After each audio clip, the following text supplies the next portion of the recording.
L'assassinat de Kadhafi, c'est le titre du livre que je viens d'écrire. Mais en préambule, je voudrais dire, de façon très claire et nette, que je ne suis pas du tout pro-Kadhafi, ni avant, durant la période de la guerre froide, et avant les événements de 2011, ni pendant les événements de 2011, ni maintenant, c'est-à-dire largement après. Je suis belge et politologue, expert dans les affaires africaines. J'ai eu la chance d'avoir des relations privilégiées avec plusieurs chefs d'État, dont certains que j'ai conseillés, et dans le bon sens du terme, et d'entretenir encore des relations avec des leaders africains. Avoir écrit ce livre est pour moi un soulagement. Et c'est un soulagement tout simplement pourquoi ? Parce qu'il y avait un silence pesant, un mutisme excessivement lourd à porter. Vous savez, quand on sait beaucoup de choses sur l'Afrique, à un moment donné, à mon âge, après 65 ans d'expérience africaine, on veut se libérer. Et ce livre, qui est en numérique, en langue française et anglaise, et qui sera édité en version librairie dans un proche avenir, ce livre est une quête pour la vérité et une quête pour l'équité. Alors, il se fait que j'ai décidé de concevoir ce livre-là, de l'écrire 5 ans plus tard. Et pourquoi 5 ans plus tard ? Mais tout simplement parce que si j'avais écrit ce livre dans les semaines ou les mois qui ont suivi l'assassinat de Kadhafi, qui est le début du commencement de la fin, l'élément, le facteur émotionnel aurait joué. Or, les faits qui sont relatés dans ce livre sont vraiment dramatiques, parce que les événements étaient plus que dramatiques, catastrophiques. Alors, il se fait que il me fallait du recul. Il me fallait du recul et j'ai lu des milliers de pages. J'ai contacté pas mal de personnes. Et avec 5 ans de recul, précisément, vous avez la critique historique nécessaire en votre possession pour pouvoir élaborer l'écriture, pour pouvoir rédiger ce livre. Ce livre a été conçu de façon à ce que le lecteur puisse considérer les éléments de façon chronologique. Alors ça commence comme un thriller, mais ce n'est pas un thriller, hélas. Ce n'est pas un roman, mais ça commence comme un thriller. Ensuite, dans une deuxième partie, il y a un flashback, j'y viendrai. La troisième partie de mon livre concerne les événements de 2011 et la quatrième, les conséquences et l'épilogue. Le 20 avril 2011, c'est un mercredi, je me trouve à Lomé. Il y a un homme qui, depuis 6 mois, de type arabe, me poursuivait en quelque sorte. Je l'avais vu à Abidjan, je l'avais revu à Lomé, puis de nouveau à Abidjan. Et puis, il m'aborde. Et cet homme se révèle être un des agents importants des services secrets libyens, envoyé par Kadhafi. Il m'aborde, il voudrait me parler, et il voudrait me poser une question importante. Nous nous éloignons, et il me pose cette question-ci. Accepteriez-vous, au nom du colonel Kadhafi, d'approcher Maître Jacques Vergès, le célèbre avocat mondialement connu, et combien compétent dans le domaine pénal. Je lui ai demandé 24 heures de réflexion, ce qui est tout à fait normal. Dès lors, sous forme de flashback, et ça c'est la deuxième partie en quelque sorte du livre, je retrace la période terroriste de Kadhafi et puis son pragmatisme progressif qui lui permet de se rapprocher de l'Occident en renonçant à ses affres et surtout en renonçant aux ADM, c'est-à-dire aux armes de destruction massive et plus particulièrement à l'arme atomique. Il se rapproche tellement de l'Occident, il renoue avec l'Occident. Bill Clinton avait traité la Libye d'État voyou. Eh bien, il se fait que M. Kadhafi, le colonel Kadhafi, a tenu compte de tous ces facteurs-là et s'est rapproché de l'Occident. Et l'apothéose, eh bien, c'est Nicolas Sarkozy qui la lui a réservée en l'accueillant royalement à Paris en décembre 2007, c'est-à-dire 6 mois après son élection. Un petit détail, quand Nicolas Sarkozy a été élu président de la République au mois de mai 2007, la première visite qu'il a rendue sur le continent africain en tant que chef de l'État, c'était en Libye. Un peu bizarre. Enfin, c'est une question que je me pose. Ceci dit, venons-en maintenant aux événements tels que nous les avons vécus en 2011. Pour moi, ça commence en fait véritablement en novembre 2010.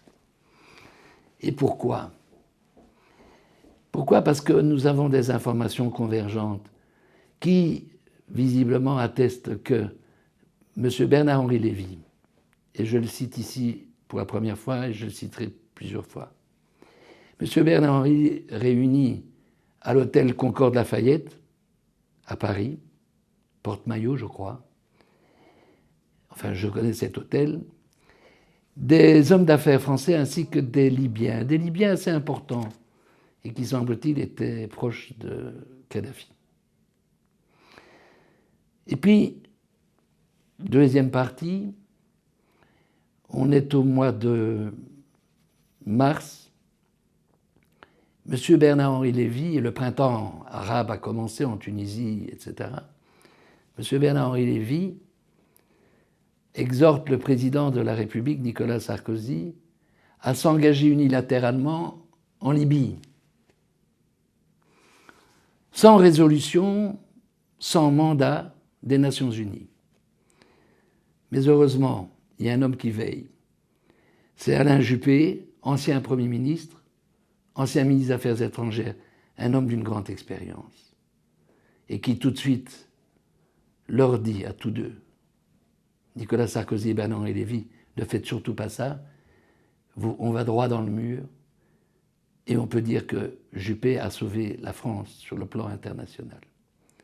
Mais vous n'en faites pas pendant ce temps-là, et depuis plusieurs semaines. Le fébrile Nicolas Sarkozy, qu'est-ce qu'il fait ? Il fait du lobbying, mais un lobbying absolument désespéré pour avoir un mandat. Il lui faut un mandat. Et c'est ainsi alors qu'il approche, bien entendu, les chefs d'État, membres permanents du Conseil de sécurité, qui disposent du droit de vote, à savoir l'Angleterre, bien entendu, les États-Unis, la Russie et, bien entendu, aussi la Chine. Alors le vote intervient. Elle intervient avec 2 abstentions assez significatives qui étaient celles de la Russie et de la Chine. J'expliquerai pourquoi ils se sont abstenus. Et alors une autre abstention émane de l'Allemagne, qui était membre non permanent du Conseil de sécurité. Et donc, le feu vert est donné le 17, mais je stipule bien que la résolution 1973-1973 pour les Canadiens, les Suisses et les Belges était une résolution restrictive en quelque sorte, à savoir la protection de Benghazi des bombardements libyens. Point barre, comme on dit vulgairement dans la langue française. mais pas du tout. Mission d'éliminer Kadhafi. Mais ici, j'anticipe. Il se fait que, à partir du mois de mars, les événements se sont précipités. Bombardements, etc. Un événement très important est intervenu pour essayer de mettre fin à cette guerre qui commençait et qui allait entraîner des conséquences catastrophiques, à savoir un véritable bain de sang. Et ce que je vais vous dire me révolte véritablement, et encore maintenant. Devant la situation dramatique qui prévalait en Libye, l'Union africaine, sous l'égide de M. Jean Ping, président de la Commission de l'Union africaine, accompagné du président Yacoub Zuma, président de la République sud-africaine, et d'autres leaders africains, se rendent à Tripoli pour voir Kadhafi. Et Kadhafi leur dit spontanément « Messieurs, je suis content de vous voir. Jean, je suis content de te voir. » Ils se connaissent, évidemment. N'oublions pas que Kadhafi fut président en exercice de l'Union africaine 2 ans plus tard, durant 1 an. Et il leur dit spontanément « Je suis fatigué, je veux quitter le pouvoir, mais je veux installer la démocratie. Mais pas une démocratie importée, exportée comme la France l'a fait dans les colonies françaises, une véritable démocratie qui s'inspire d'une part de certaines dispositions des constitutions occidentales, mais aussi et surtout des droits coutumiers des tribus libyennes. En fait, une constitution à l'image du peuple libyen. J'ajoute aussi, parce que tout ça se mélange, qu'à l'époque où il y a eu les événements dramatiques qui ont commencé en Libye, la population vivait dans des conditions qui étaient exceptionnelles en Afrique. C'était le premier pays parmi les 54 États de l'Afrique à bénéficier de régimes sociaux tout à fait exceptionnels. Les soins de santé gratuits, l'école gratuite, l'électricité gratuite, pas de TVA, pas d'intérêt bancaire, création multipliée de dispensaires, etc. Également création de routes, création de plusieurs aéroports, dont celui de Tripoli. Ça, c'est une chose. Un autre élément aussi m'a interpellé, c'est que M. Nicolas Sarkozy, président de la République, n'a pas consulté son ambassadeur François Gouillette. Qui est M. François Gouillette? M. François Gouillette est un homme de Sciences Po, comme j'ai fait également, mais qui est aussi un diplômé en langue arabe littéraire. C'est un grand expert du monde arabe et de la politique du monde arabe. Il a été, avant Tripoli, ambassadeur à Abu Dhabi, puis ambassadeur en Libye. Et en Libye, et je me permets de lire un extrait d'un article qui a été publié dans la revue de l'intelligence du monde, paru en septembre-octobre. Et on dit carrément ceci. C'est le journaliste qui écrit, mais ça n'a pas été contesté par l'ambassadeur. François Gouillette aura la très délicate mission de fermer les représentations de la France dans ce pays et de rapatrier l'ensemble du personnel après que Sarkozy eut pris secrètement la décision, je dis bien secrètement la décision, dont on mesure aujourd'hui à quel point elle fut catastrophique, de bombarder Tripoli, de renverser le régime de Kadhafi et de contribuer à l'élimination physique de ce dernier. Ces propos écrits n'ont pas été contestés, à ce que je sache, par l'ambassadeur Gouillette, qui fut ensuite nommé durant 4 ans ambassadeur en Tunisie, où il réalisa un travail absolument remarquable, et puis maintenant il est ambassadeur à Riyad. C'est inadmissible de la part d'un chef d'État français de ne pas consulter son ambassadeur une seconde, alors que lui était un expert. Une petite anecdote, je me souviens qu'à l'époque de l'opération Kolwezi en 1978, j'étais un collaborateur du ministre de la Défense de Belgique, vice-premier ministre, Paul Van den Boeynants. Il y avait l'opération Kolwezi. Qu'est-ce qui s'est passé? Vous croyez que le Premier ministre Tindemans et Van den Boeynants n'étaient pas en contact avec l'ambassadeur de Belgique à Kinshasa? J'étais aux côtés de ces hauts responsables belges et ils étaient en contact permanent. Donc, par conséquent, là, c'est vraiment du n'importe quoi de la part de M. Nicolas Sarkozy. Mais il n'avait pas besoin de Gouillette, puisqu'il avait sur place, à Benghazi, son complice et ami, l'apprenti sorcier, le dandy, l'humanitariste guerrier qui s'appelle M. Bernard-Henri Lévy. Il était à Benghazi, lui. Il est, je le répète, une sorte de ministre des Affaires libyennes. Et c'est lui qui, bien entendu, contribua certainement à créer le Conseil national de transition, qui n'est pas un gouvernement, qui était un organe provisoire, qui fut d'ailleurs tout de suite reconnu au mois de mars, et même reçu en délégation à l'Élysée. Bernard Lévy, donc, est à Benghazi, j'insiste beaucoup là-dessus, et il se fait que je vais revenir sur la visite de Ping et de sa délégation. Parce qu'après Tripoli, où se rend la délégation de l'Union africaine? À Benghazi, pour discuter avec le CNT. Ils avaient un compromis en poche. Je parle de la délégation de l'Union africaine. Et Bernard-Henri Lévy était à Benghazi. L'Afrique, et c'est là que je vous dis que je suis révolté, a subi la plus grande humiliation jamais connue. À savoir que eux les Africains,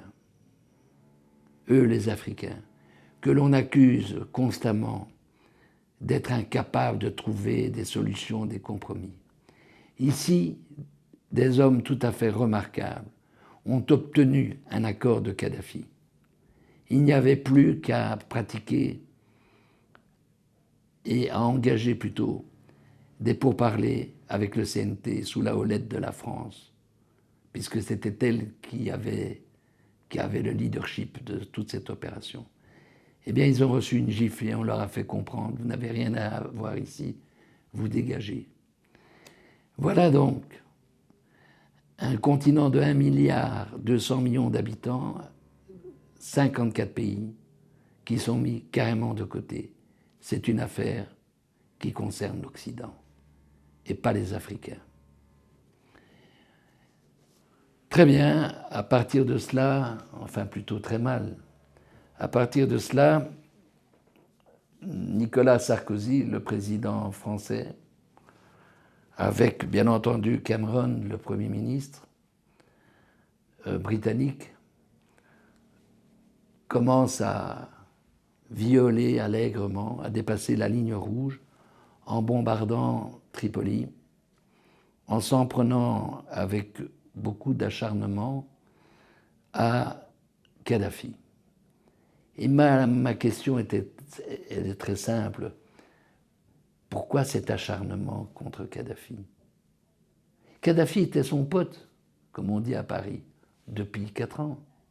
Et puis subitement, il y a ce revirement. C'est pour des raisons mercantiles. Il y a une liste d'arguments dont je parle dans le livre. Mais ces arguments sont parfaitement fallacieux. Ce sont des prétextes. Bref, Kadhafi est assassiné le 20 octobre. Moi-même, j'ai été informé avant son assassinat par Jacques Vergès, qui s'est rendu 2 fois en Libye pour rencontrer le colonel Kadhafi. Il m'a montré des documents. Il m'a montré des photos. C'était horrible. des photos de centaines de milliers d'innocents des bombardements de l'OTAN aux environs de Tripoli. Donc,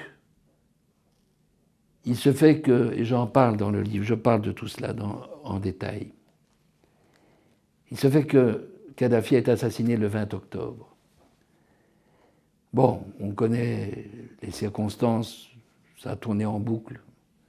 On a vu qu'il a été torturé, une baïonnette dans l'anus, et puis alors abattu par des forces spéciales étrangères.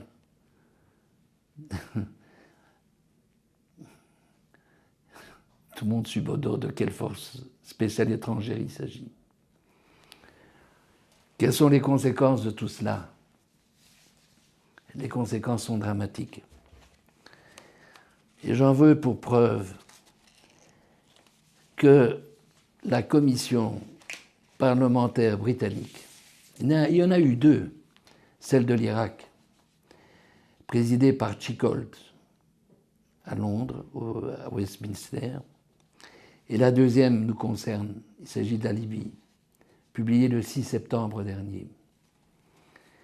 Et cette commission d'enquête parlementaire, qu'est-ce qu'elle dit? Le résultat est un effondrement politique et économique, une guerre civile et tribale, une crise humanitaire et migratoire, une violation généralisée des droits de l'homme.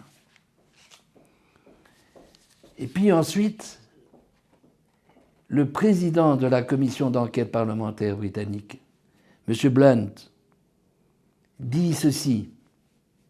Je vous parle d'une commission d'enquête parlementaire.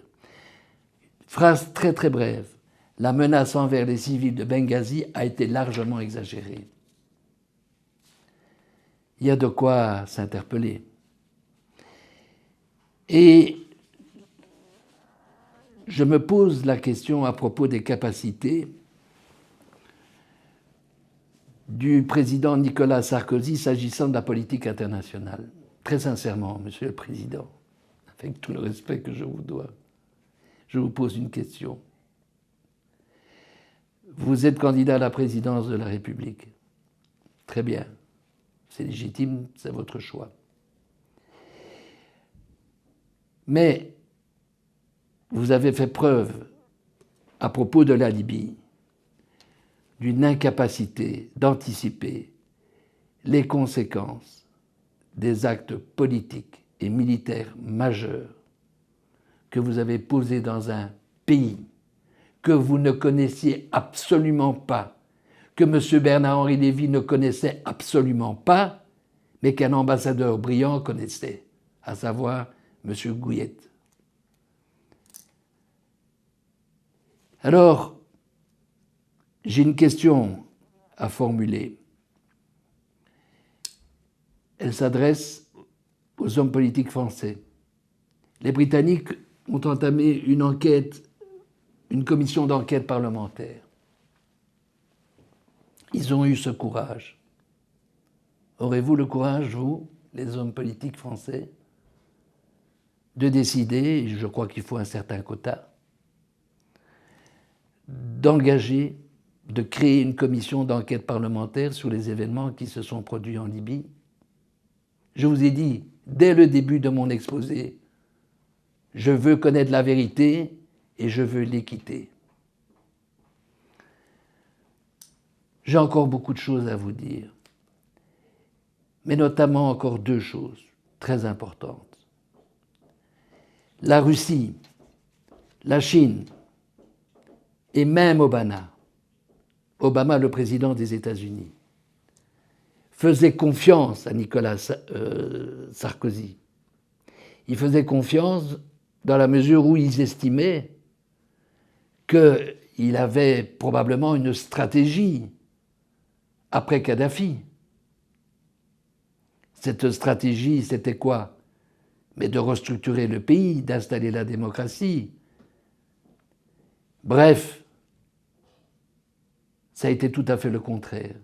C'est une véritable trahison. Il est assez singulier de constater que M. Sarkozy n'a pas anticipé ses conséquences, je le répète.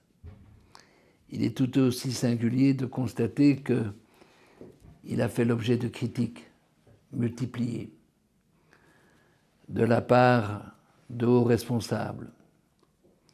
Je pose cette question, Monsieur Sarkozy, avez-vous vraiment les capacités, j'insiste, pour diriger un État comme la France, dont on sait que le président de la République signe des traités et est le chef suprême des armées?